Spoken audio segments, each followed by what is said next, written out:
பரிசுத்தம் மகிமைப்படுவதாக. தேவன் நம்மளை ஆசீர்வதித்து பாதுகாத்து இருக்கிறார். நம்ம வாழ்க்கையில என்ன செய்தாலுமே அது கர்த்தருக்கென்று மனப்பூர்வமா செய்யணும்னு சொல்லி இயேசு சொல்லி கொடுத்திருக்கிறார்.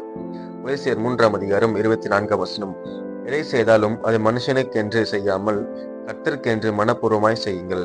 அப்போ நம்ம என்ன பண்றோம்னா, மனுஷனுக்கென்று நம்ம ஊழியம் செய்யறோம், மனுஷன் பார்க்கணும்னு சொல்லிட்டு நம்ம கர்த்தரை துதிக்கிறோம், கர்த்தரை மகிமைப்படுத்துறோம். ஆனா அந்த மாதிரி காலத்துல கர்த்தர் மகிமைப்பட மாட்டார். ஏன் மகிமைப்பட மாட்டார்னா, நம்ம அது கர்த்தருக்கென்று மனப்பூர்வமா செய்யாம, முழு மனதோடு கர்த்தர் மேல் அன்பு செலுத்தாம, மனுஷன் நம்மளை பார்க்கணும், மனுஷன் நம்ம உயர்த்தணும், மனுஷனுக்கு வாய்ப்பு கொடுக்கணும்னு சொல்லிட்டு நம்ம பண்றோம். ஆனா சொல்லப்பட்டிருக்கு, நீ எதை செய்தாலும் கர்த்தருக்கென்று மனப்பூர்வமா செய்யுங்க அப்படின்னு. அப்ப நம்ம சாப்பிட்டாலும் எதை செய்தாலுமே கர்த்தர் தான் செய்யணும்னு சொல்லி கொடுத்துருக்காரு ஆண்டவர். அப்ப நம்ம அப்படிப்பட்ட விஷயத்த நம்ம கர்த்தருக்கு செய்தோம்னா கர்த்தர் நன்மையா செய்வாரு. கர்த்தர் சேர்த்து நம்ம வாழ்க்கையில் நிறைவேற்ற முடியும். கர்த்தரோட பரிசுத்தம் மகிமைப்படுவதாக. ஆமென்.